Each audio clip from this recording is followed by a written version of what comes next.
होची Nayagarh medical college हम पात्र कहबे कोठी हो नयागढ़ कॉलेज जो सरकार कोट करबा दरकार सरकार घोषणा करबा दरकार नहीं मेडिकल कॉलेज। देखंतु आज्ञा माननीय मुख्यमंत्री सी बहुत संवेदनशील व्यक्ति स्वाभाविक भाव में सबू अध्ययन करी माननीय मुख्यमंत्री जितेबाला सांसद को डाकिबे आउ सांसदों सांगरे विधायकों सांगरे समस्त सांगरे विषय चर्चा करेंगे तापर ही मुझे विषय किसी कहबी नयागढ़ हो कि रणपुर हो मोर कथा हूँ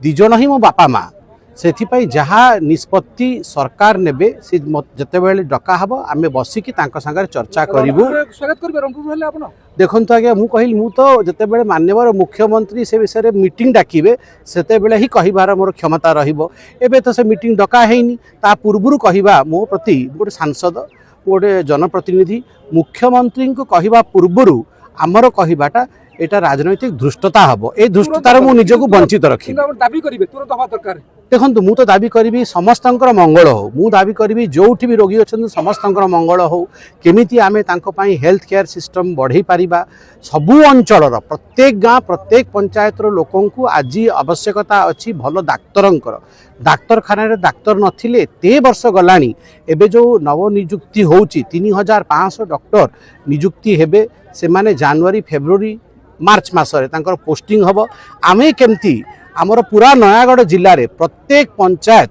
आमर जी सीएचसी पीएचसी अच्छी समस्त केमती लाभान्वित हे तापे आमे घन घन चर्चा करुचु आमर हेल्थ मिनिस्टर सांगे मु आशा करुच्ची प्रत्येक सीएचसी पीएचसी रे पर्याप्त मात्रा डॉक्टर आसी पारे।